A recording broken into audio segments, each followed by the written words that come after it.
Dengarkan detik-detik hari wafat Siti Khadijah. Orang yang cuman ada Rasulullah di hatinya.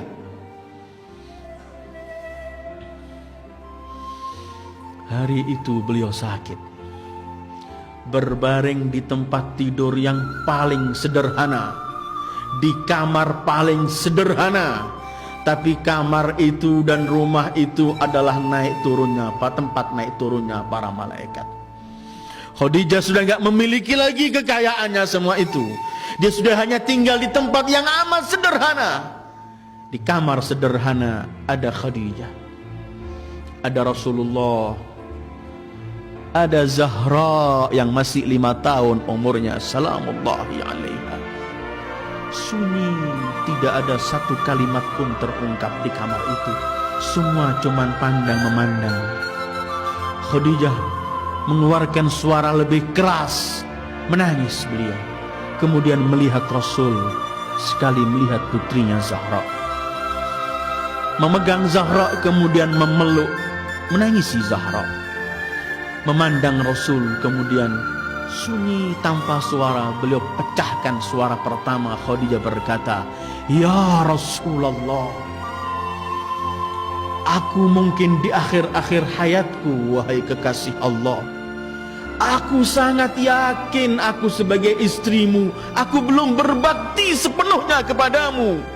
Mohon maafkan semua kekuranganku ya Rasulullah." Rasulullah mendengar suara ini, beliau teriak, "Hasyaki, hasya, tidak wahai Khadijah. Kamu yang menghabiskan hartamu untuk perjuanganku. Kamu orang yang paling dekat kepadaku, setiap sekian orang kerabatku lari. Kamu yang paling berjuang Khadijah, jangan kamu katakan begitu." Khadijah memeluk lagi Fatimah.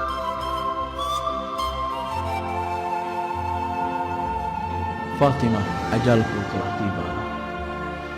Yang paling kutakuti wahai Fatimah adalah siksaan liang kubur. Fatimah, sampaikan pada ayahmu, aku ingin minta sesuatu, tapi aku malu, takut aku kurang ajar pada ayahmu. Bisakah aku ungkapkan langsung kepadamu supaya ayahmu enggak mendengar?" Fatimah menangis memeluk ibunya, kemudian pergi ke ayahnya. "Ayahku, ibuku ingin mengungkapkan sesuatu tapi tidak mampu di hadapanmu." Kata Rasulullah, "Biar ia sampaikan kepadamu, aku tunggu di luar pintu." Sayyidil Wujud keluar depan pintu sallallahu alaihi wasallam.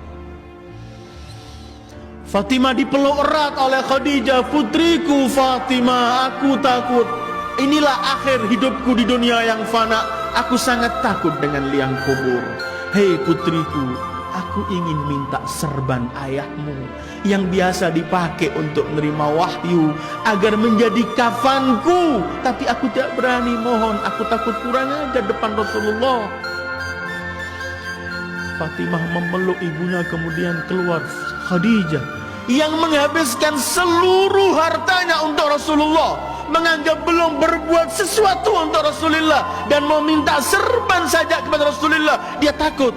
Bukan artinya takut karena Rasul membentak, karena Rasul begitu, tidak. Fatimah keluar menyampaikan kepada ayahnya. Ayahnya kemudian datang, melepas serbannya, kemudian berkata, "Berkabar gembiralah engkau Khadijah. Berkali-kali Jibril menyampaikan salam Allah untukmu dan telah mempersiapkan istanamu di surga."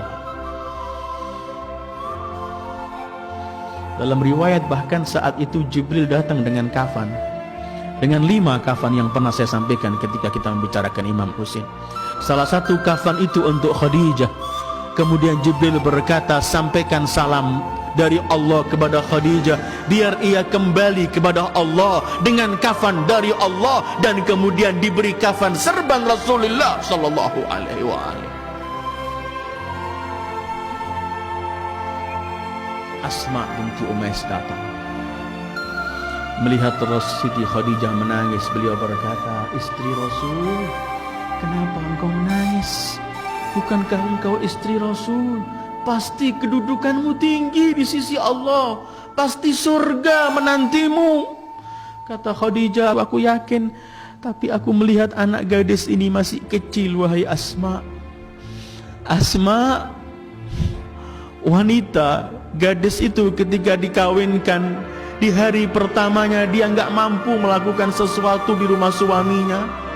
Dia memerlukan pendamping ibunya untuk menyampaikan sesuatu kepadanya. Aduhai kesiannya Zahra di hari perkawinannya, sudah tidak lagi menyaksikan aku. Asma kemudian bersumpah, demi Allah wahai Khadijah, aku akan mendampingi putrimu sampai akhir. Wa sadaqat Asma, dan memang Asma begitu akhirnya. Karena di hari perkawinan Siti Fatimah ketika diserahkan ke rumah Imam Ali, Rasulullah pernah berkata, semua yang di kamar keluarlah. Rasulullah kemudian memegang tangan Imam Ali dan Fatimah, kemudian menyampaikan doa. Ketika Rasul menoleh, Rasul di pojok melihat ada baju hitam, ada seseorang. Rasul teriak, siapakah engkau? Bukankah telah kuperintahkan semua harus keluar? Kemudian Asma menoleh, aku Asma ya Rasulullah, aku bukan melanggar perintahmu, tapi aku telah janji dengan ibu Fatimah agar aku antarkan sampai akhir di rumah suaminya. Ketika Rasulullah mendengarkan nama Khadijah, Rasulullah kemudian berkata, Asma, semoga Allah membalas semua kebaikanmu karena kamu telah berbuat baik kepada Khadijah dan Fatimah. Khadijah wafat. Siti Sayyidah Fatimah mengelilingi jenazah Khadijah, kemudian memegang Rasul seraya berkata, Abata, aina ummi, aina ummi, di mana kelak ibuku? Jibril menyampaikan salam kepada Fatimah, salam dari Allah bahwa ibunya di surga. Ini orang-orang yang sekeliling Rasulullah ayyuhal ikhwah. Ini orang-orang yang dipilih oleh Allah untuk hatinya ada Rasulullah. Setelah Khadijah wafat, Rasul kawin dengan siapapun tidak pernah melupakan Khadijah. Setiap kesempatan yang diingat cuma Khadijah.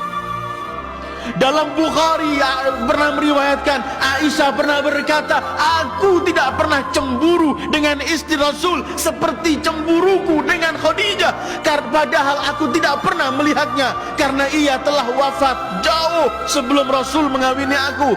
Tapi karena apa? Karena seringnya aku mendengar Rasul memuji Khadijah. Kalau menyembelih kambing untuk dibagikan, Rasul berkata, berikan dulu pada kawan-kawan Khadijah. Kadang-kadang datang seorang wanita tua, Rasulullah mengamparkan serbanya, disuruh duduk, ditanyai keadaannya, sampai Aisyah berkata, siapa? Seorang wanita tua yang kamu hormati. Kata Rasulullah, Aisyah, ia adalah Shadiqatu Khadijah, fa inna husnal ahdi minal iman. Ini kawannya Khadijah. Tidak pernah Rasul melupakan Siti Khadijah.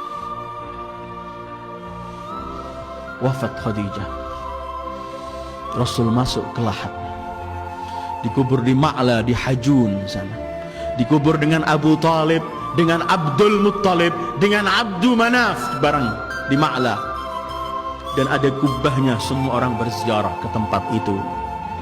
Tetapi tahun 1924 Masehi atau 1343 Hijriah, kubah Siti Khadijah dengan Abu Talib dihancurkan rata oleh tanah oleh Wahabiyin saat itu, seperti tempat-tempat yang lain. Inilah Khadijah dan perjalanannya dengan Rasulullah Sallallahu Alaihi Wasallam. Ketika beliau mencintai Rasulullah, beliau yakin beliau tidak pernah melakukan sesuatu kepada Rasulullah, karena selalu beliau menganggap kurang dan tidak pernah melakukan sesuatu. Karena Rasulullah agung, mulia baginya, karena itu kemudian beliau melihat dirinya sedikit dan tidak pernah melakukan sesuatu. Ayyuhal ikhwah, inilah sekelumit mengenai Siti Khadijatul Kubra At-Tahirah. Mudah-mudahan kelak kita mampu menatap dan melihat wajah beliau ketika beliau bersama Rasulullah Sallallahu Alaihi Wasallam. Beliau adalah Ibu Zahra, beliau adalah Ibu Fatimah. Mudah-mudahan Allah memperkenankan kita untuk mencintai Rasul, mencintai Khadijah, mencintai Zahra, dan kemudian kita kelak wafat membawa cinta itu, dan kelak di akhir hari kiamat kita menatap, memandang wajah mereka dan memperoleh syafaat dari mereka. wa sallallahu ala khairi khalqihi Muhammad wa alihi ajma'in. Wassalamu alaikum warahmatullahi wabarakatuh.